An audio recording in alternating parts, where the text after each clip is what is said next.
everyone. I am excited to be wrapping up the year with a four-part mini-sode series. Episode 1 is all about ways to overcome burnout. So I'll be sharing 4 ways and steps that you can take if you're experiencing burnout, or maybe you haven't, and that is great.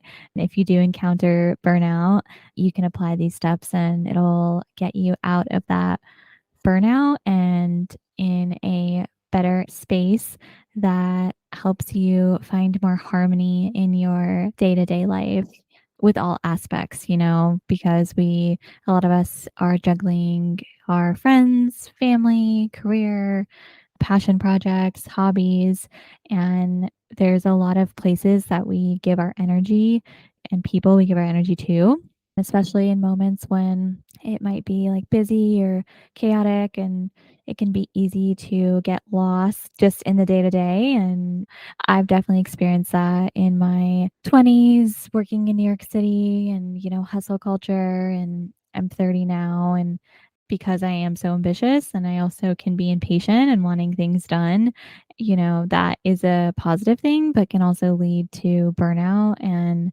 that feeling of burnout, I mean, I don't think anyone loves to feel burnt out, but personally, when I get to the point of being burnt out, I feel like my brain is just kind of foggy and I want to be giving my energy to things, but I'm just like tired, and whether that's mentally drained or physically drained, it's just not a fun feeling. So, hoping that sharing these tips and ways that I overcome burnout will help you if you're listening.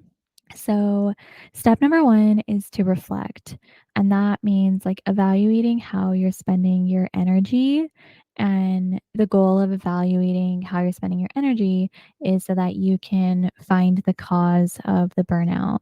Sometimes it can be, one thing or multiple things, but understanding what is the root of that burnout is really important, so that way you can create a plan and really also learn from like trial and error sometimes. Nothing's perfect, but learning from challenging moments, I think, is really important and is crucial to growing as an individual and as people. So, when you are feeling burnt out or even feeling like you're approaching that you're going to be burnt out, I recommend that you take a night or even 15 minutes, 10 minutes, sit down and reflect with yourself, whether it's pen to paper. I highly recommend like a notebook, and really like start to jot down like how you've been spending your energy, like what things have you been doing, where have you been giving your energy, so that you can start to see what might be a driver of this burnout. Once you've done that, the next step is to plan. Create an action plan and write down how you want to spend your energy. So it's important to consider all aspects of your life and how you like personally what's important to you and how you want to be spending your energy.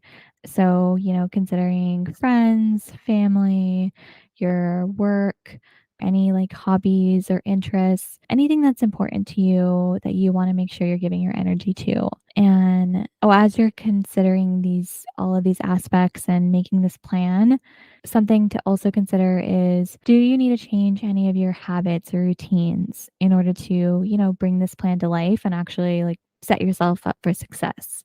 So that might be no, you don't have to change any habits or routines. And it's likely that you may need to change some habits and routines. And that's okay, because there's always going to be obstacles and challenges, but it's important that you also feel and take control of your own life so that you can feel like your best self. And, this is going to vary depending on what you're dealing with that's causing the burnout, but it's important that you at least try to make an action plan that is going to better serve you and help you get away from feeling burnt out and closer to feeling your whole self, and just, wanting to start each day knowing that you're starting it with an open mind and perspective and gratitude, and potentially disgruntled or just, exhausted and feeling like there's so much to accomplish in the day and, how is it all going to get done? I know that that can be like an icky feeling. So, making a plan, writing it down, I highly recommend in a notebook. And for now, this is just a plan. You're not necessarily putting it to action yet. The next step is to put the plan into action. So this is going to be different for every person as to how quickly you put the plan to action, but I recommend that you can put it to action as soon as possible because it's very likely that if you're at the stage of feeling burnt out already, something needs to give and you need to shake up your routine or something so that you can just feel better and, bring your best self. So, putting that plan to action and checking in with yourself, I think at least once a week so that you're making sure you're taking proactive steps to avoid burnout. Typically, I would say, like, maybe when you're pivoting and, goal setting in a way, you maybe would check in, like, once a month, but personally, I know from experience when I'm at the point of burnout, I'm kind of, like, a little bit more irritable, maybe I'm definitely more reactive and just mentally drained sometimes, and it sucks to feel that way because I feel like doing the simplest things I'm used to doing or even, like, maybe family activities, I'm just, like, not fully present, because there's only so much mental capacity in my brain or even my energy that I have to give, and I don't love that feeling. So, put the plan to action as quickly as you can, and if you are single or you are in a relationship or you're, a parent, if there's anyone else that needs to be involved in that plan that you're putting together, share it with them so that they can help support you in whatever way is needed to help you get to a better self. Because, when you are your best self and you're bringing that to the day, I feel like that's also impacting the relationships and honestly the vibes that you're giving off and probably the experience that is being had, with you and people around you. So, as you make this plan, this exercise that I learned from another podcaster, Emma, who has a podcast called The Creative Edition, highly recommend it. She is a full time creator and she has so much great content and tips and advice. But she mentioned 168 hours. Essentially, as we all know, there's 7 days a week and there's 24 hours a day. Multiply 7 by 24. That's how we get 168 hours in a week. And what you want to do is take 168 hours and subtract time for sleeping, eating, the basics and essentials like showering and all of the basic necessities that you kind of have to do in a day, and use the remaining hours to create a new schedule, like to gut check the schedule that you an action plan that you put together.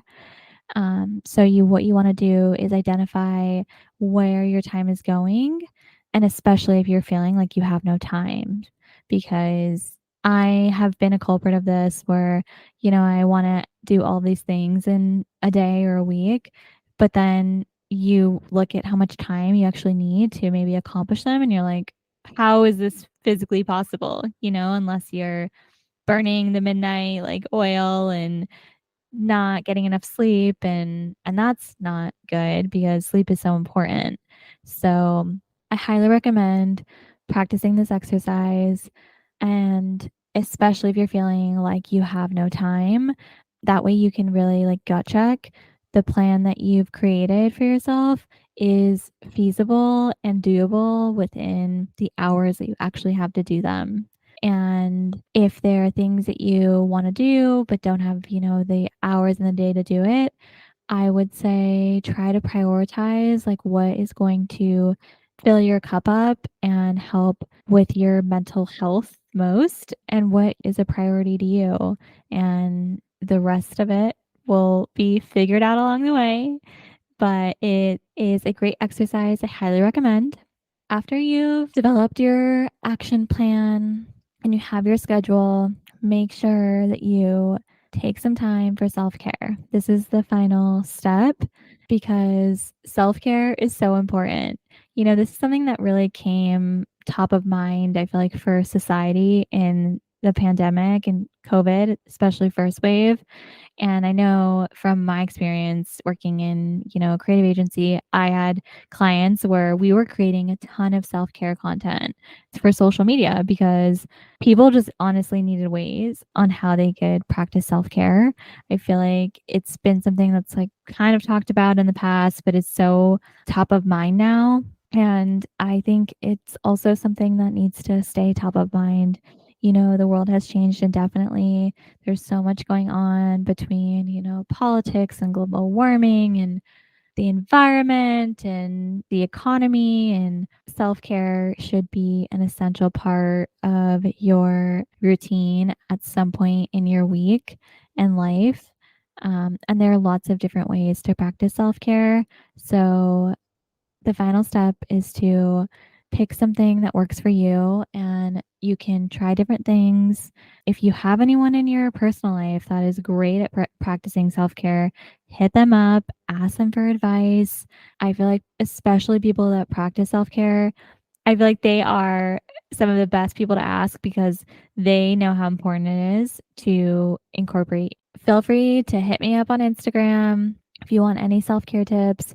I am a huge advocate for self-care. Some of the ways that I practice self-care, it varies. Like it can be an hour or it can be 15 minutes.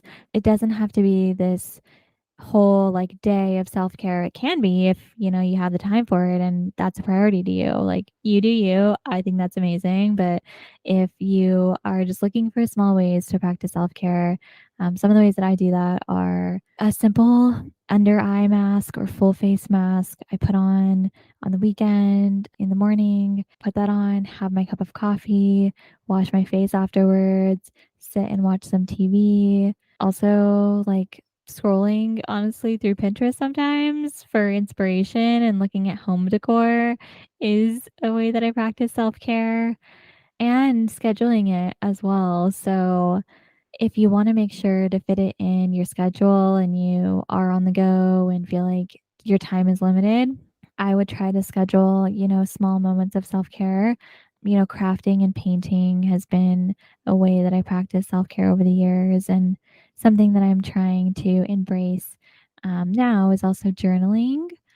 Having that outlet is so important for, I think our mental health and our ability to also really stay in touch with ourselves and with our like emotions and just with our souls and hearts, because I feel like it's so easy to just get caught up in life and feel like, there's no time, and especially no time for yourself. So find what works for you.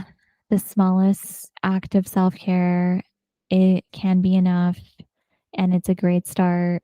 Let's all help each other overcome burnout. I think that hustle culture is slowly dying out. I hope that we'll get there eventually, but in the meantime, applying these steps and ways to overcome burnout should help you hopefully avoid it in the future, and if not, better manage it when you are dealing with it. So, hope you enjoyed this episode. Thank you for listening, and I will speak to you soon. Bye.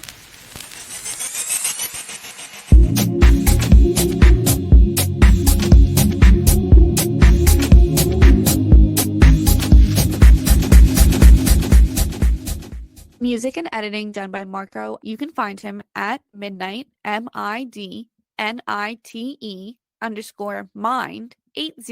on Instagram for more of his work.